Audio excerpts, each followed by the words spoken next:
Hello and welcome to Property Mastermind Podcast, episode 177. This week we are talking about joint ventures with landowners and the extra costs that come with that. Great episode, you're going to love it.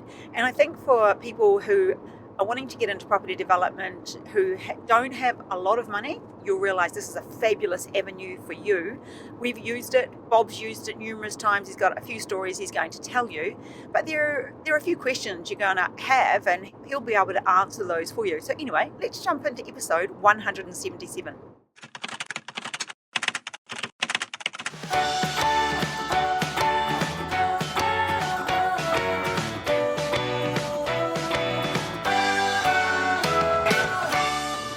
And welcome to episode 177.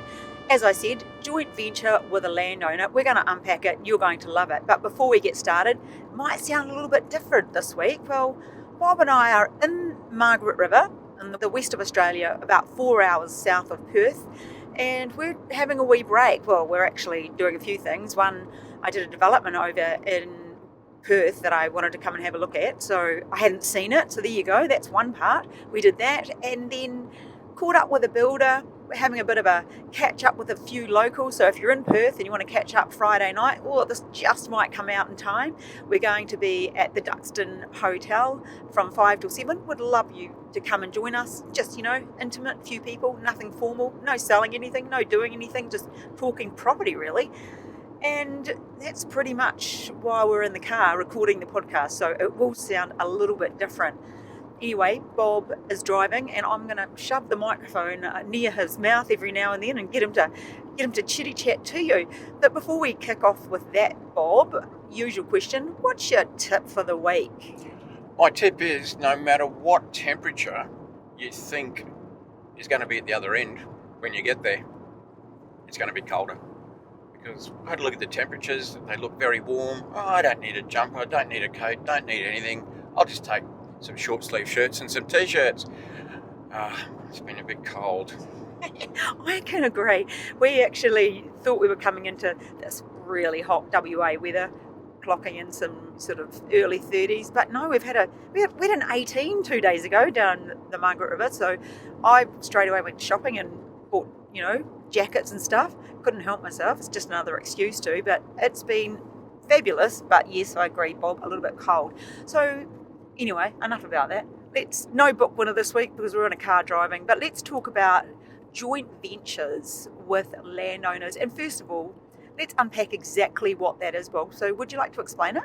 I will. I'll start off by saying it's not a joint venture, although that's what we call it. So the word joint venture sort of fits it, if you like. It's joint, so there's a couple of parties, more than one, and it's a venture. Well, property development's a venture, so it is a type of joint venture. We call it a joint venture with a landowner. But what it is this.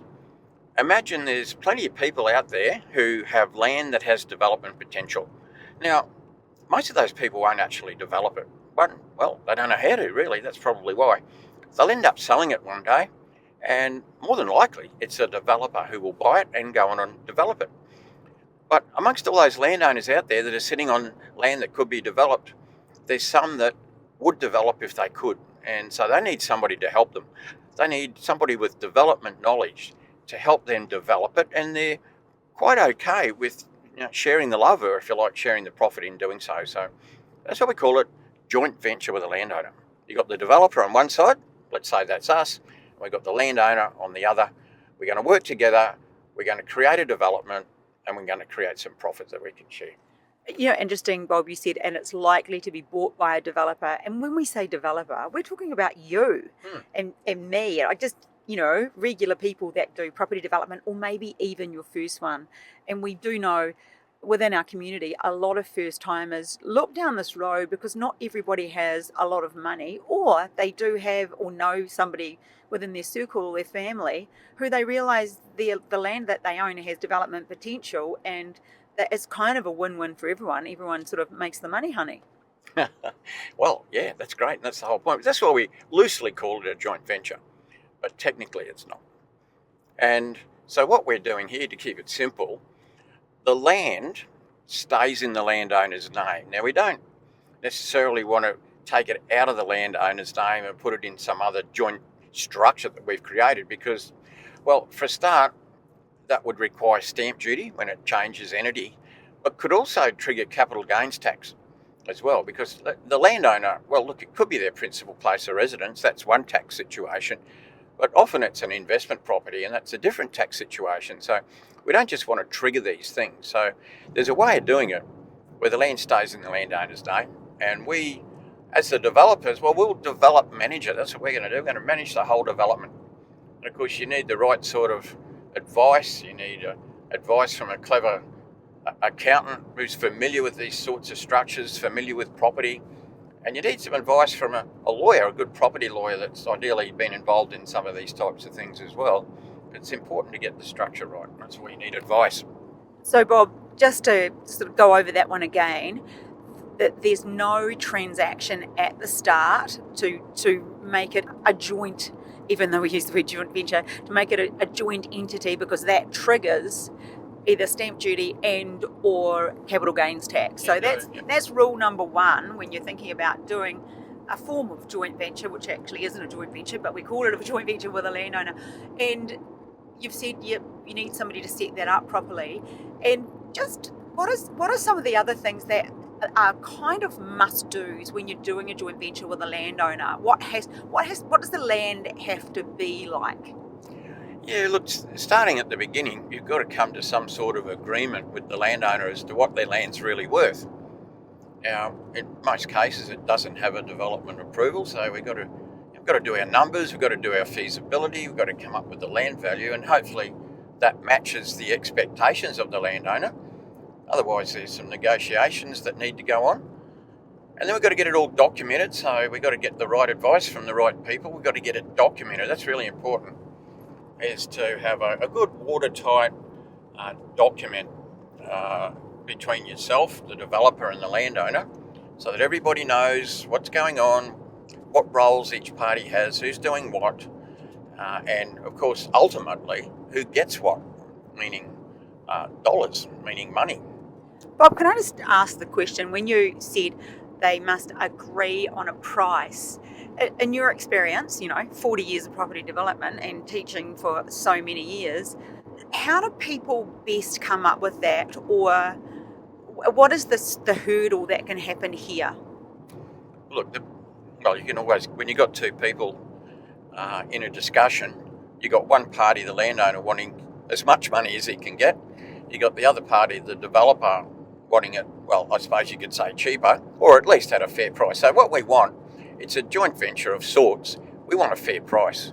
And because it is a property development, that price, that value of that land should be based on a proper property development feasibility. It will have a value. It'll also have a value beyond which it's no longer profitable. And so that's not good to anybody.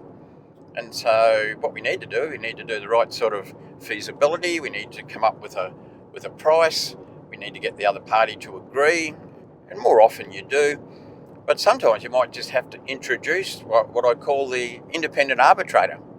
And an independent arbitrator would be a commercial valuer who's familiar with valuing property developments, and they could come up with a price. Mind you, if you're good at doing property development feasibilities yourself, they should agree in terms of the valuation should agree with your numbers. But anyway, that's a way of getting somebody independent in there as well, because look, it's got to be valued for finance purposes anyway, so sooner or later you're going to have to get a valuation, and it has to stack up financially to get the finance, so why not use that number? It's interesting you just brought up there, Bob, the whole valuer thing, because that's that whole, not myth, but there is a trip up point for many people understanding that valuers, there has to be a valuation put on a property to get finance, and that's something that people really don't consider often. So even if you are looking at a joint venture with a landowner, bringing in that valuer early, would that be recommended by you, because you're going to get one anyway? Well, if there's a little bit of discrepancy, shall I say, between what you think it's worth and what the landowner thinks it's worth, and you're still sort of struggling to find some common ground, then you can do that. We've certainly done them ourselves where we've had them valued. Because, look, if the landowner wants too much, then that can kill the deal. That can kill the golden goose. and so you have to come to an agreement on what it's worth. Another roadblock that we have come across, especially that students of ours have come across, has been the landowners happy, and because sometimes it can be an older person and they've got a piece of land and they've been sitting on it for many, many years, and then somebody gives them this proposal, hey, how about we do this joint venture and you'll make more money than just selling it. But very often, and we brought this up in other podcasts, it can be accountants and lawyers that squash that. Can't it, Bob? What's the reason for that? They've killed plenty of deals, accountants and lawyers. But, look, they may, and I've certainly seen it happen, they go to the wrong accountant, the landowner we're talking about, goes to the wrong accountant, doesn't really understand property development or property development structures, or they go to the wrong lawyer. And look, the easiest thing for an accountant or a lawyer, if they're giving advice to somebody, is to say no, because if something doesn't happen, then they're never going to get into trouble for giving the wrong advice, and that's the problem. So, look, it can happen. And look, if it kills a deal, it kills a deal. Better to kill a deal early than late, when you're sort of all tied up in legal agreements and you're falling out of love with each other. Better to sort it out up front. But the other thing I didn't mention at this point is the theory of doing a joint venture with a landowner is that we're using the equity that's in the land to finance our project. So think of it this way. When we're going to finance a property development, we have to put a certain amount of money in ourselves up front, and the financier will lend us the rest of the money. They lend us most of the money. That equity that we put in up front is often in the form of cash, but it doesn't have to be. It could be in the form of property or real estate. And that's what we're relying on here, is we're putting the property up, the landowner's property up as security to borrow against to develop. Now, if it's got a high level of debt on it, it's pretty useless. There's not going to be any equity in there. So what we want land that either has little debt or no debt on it, so that we can make use of the equity. That's what we've got to do. That's how it's financed. So, Bob, the reason we even came up with the idea for this podcast, because you're always racking our brain, what would people like to know? But somebody actually emailed in for the Q&A and asked the question, if you're doing a joint venture with a landowner, who pays for, or how do you pay for things like the DA cost or just the extra cost? Because if somebody's putting in their land, then who pays for the little cost? That was the original question. So let's sort of have a chat about that, Bob. Who does pay for those extra costs when it is a joint venture with a landowner? Yeah, so what we'd typically be doing is we've got to get ourselves to a point where we're off construction. So ideally, we've got to get approvals on the land, a development permit and a building permit if we're going to build stuff, even if it's a subdivision. And look, these types of so-called joint ventures with a landowner, they work really well with land subdivisions. They work well with townhouse developments. They don't work all that well with apartments, because with apartment developments, the land content, the value of the land is quite low and the value of construction's high. So certainly land subdivisions and townhouses. But hey, we've got to get our approval. So the point is, well, who's paying for it? Who's paying for those approvals? We've got to get development approval, probably a building permit as well, building approval. And, well, that can take on various scenarios. So it could be, and this is how I'd start it. I'd say, look, this is a joint venture we're talking about, so let's just both put in a bit of money, each, equally, and we'll get the permits. And that might work well. They might have a bit of spare cash, you've got a bit of spare cash, and you can pay for the development permit, the building permit, and get it up to the construction stage. At that point, that's where we can pull the financier in, if you like, the construction financier, build everything, sell it, and make a profit. Neither party might have the money. So what do we do if neither party have the money? Let's unpack that one. Or let's say only the landowner has money and the person wanting to do the development doesn't have money. What are the answers to those two scenarios, Bob? Yeah, so it could be that either one party or the other has money. It could be that the landowner has money. It could be that you've got some, but the other party doesn't. So what you can do there, that the party that does have some money, they can pay for the approvals, and that becomes a project cost that they get reimbursed for. And you could even put an interest component in there as well. So it's quite possible, particularly if there's low or no debt on the land, that at the construction finance stage, which is once the approvals have been obtained, that there's enough money then coming from the financier that the party who paid for the approvals could get reimbursed. And they may even get an interest component on that. We could call it a loan to the project. That's what basically what it is. It's one party loaning a certain amount of money to the project to get the approvals, and quite possibly at the construction stage, there's enough money coming from the financier to repay that loan at interest. Either party, doesn't really matter which one. That's if one party has money. Because the other thing is, what if no party's got money? Yeah, that's probably the big question, Bob. Then what happens if neither party has any money, but they really want to go ahead with this? Yeah, so I guess there's, it's getting a little bit harder and harder, but there's always options to do. Look, one could be simply an investor who would put some what we call seed capital. If you're used to joint outside of property, even venture capital, seed capital, that sort of thing. There could be an investor who is interested just investing enough money in to get an approval. So it's an outside person. It's an investor who's not part of the project, and they're just lending some money. Now, in terms of the security that they're getting, look, it's possible that they could get a second mortgage if the land, of course, has no debt on it at all. They could even get a first mortgage for a little while, and then at the construction stage, when it's financed, that investor can be paid out and disappear. So there's a few options there. The other thing is, could you get a line of credit? Could you get a small line of credit on the property to get those approvals, for instance? That's a possibility. Or it could even be that there's a redraw facility. It could be that there's a small mortgage on the land, and it could be that the landowner could get a redraw, draw a bit of money back out, enough to cover it. So there's different ways of doing that. Even a line of credit. I can remember back in the early days, with probably the first person I ever mentored, in fact, young Ben Smith, who's no longer young. What we did is he's doing a joint venture with the landowner. The landowner didn't have any debt on the land, and we wanted to get some money out to pay for the approval. So we just got a small line of credit. It was only about a 10% LVR because we didn't need much money. And so back in those days, we rocked up to Suncorp, who were quite generous back in the old days, and got a line of credit. Funny thing is, we rocked up at Suncorp, booked a meeting. I went in there with Ben and just talking about the possibility of getting a line of credit on the landowner's land. And the guy at Suncorp, the loan officer, pulled out a book. It was the book that Luke and I wrote on property development way back in the day. He said, "I know you guys," and pulled out a book and asked us for an autograph. So I thought, that's a pretty good start to getting a loan if the loan officer wants you to autograph a book. And yeah, we got it. Oh, that's hilarious. So the guy at the bank actually pulls your book out while you're having a chat to him about a loan.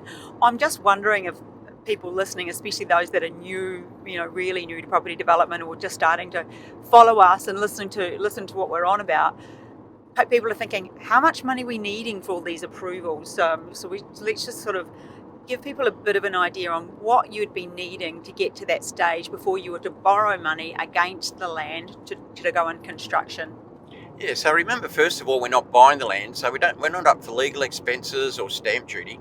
We're only up for the cost, if you like, for the consultants and the council to get the approval. So, something, just pick an example out of nowhere, something like a four townhouse development. You're probably talking about $55,000 in current value. Depends on what year you're listening to this podcast, but that's about the going rate for something like that for an approval. And so where does that money come from? Well, we just talked about that. Various ways of getting your hands on that money. And once it reaches the construction stage, then we can pull the financier in. Perfect. And the date Bob's talking about is 2024, November 2024, as we're driving past winery after winery, podcasting live. How cute's this, Bob? Look at us go. So, Bob, then once that happens and let's say all approvals and then you've borrowed the money and you've done the development, whether that be just an absolute just simple subdivision or, like you mentioned, a 4 townhouse project where you actually develop and build on there, not just build the land to subdivide, how does it go on the selling at the end? What happens next? Or have I missed a step? Well, not really. I mean, once we've got our approvals, we then get the finance to do the construction, whether it's a land subdivision or townhouses, whatever it is. We do the construction, and because as the developer, that's your role to organise the builder, get it built, get it sold. And so when the settlements start to happen from the sales, well, the first money from the settlements, that goes to the financier to pay off the debt. Then we reach a point where we've paid the loan off. Then the next money to come from the settlements would pay back the landowner for their land. So whatever that pre-agreed value is that we talked about earlier for the land, that's when they get that money. And then, of course, whatever's left over, well, that's profit. And that can be distributed then between the landowner and you, the developer. Although remember that this isn't a pure joint venture. So what it is really is you have a development management agreement with the landowner to develop a particular development on their land. And what you get paid is fees. It might be calculated as a percentage of the profit, but what you're really getting is fees. You're getting project management fees, if you like. And however that's worked out, there'd be a formula. Could be the equivalent of a chunk of profit. That's okay. And that's the last money to come out, which is where the profit is. That sounds like very easy to do, and it's something that will spark people's interest. Often done with family. You've done Did you do a joint venture with a landowner with your son, I've Bob? done it with friends. I haven't done it with a relative, and we're working on a pretty big one at the moment, as you know, Hilary. Joint venture with a landowner. So, Bob, what other scenarios do we need to be aware of when we're looking at joint ventures with landowners?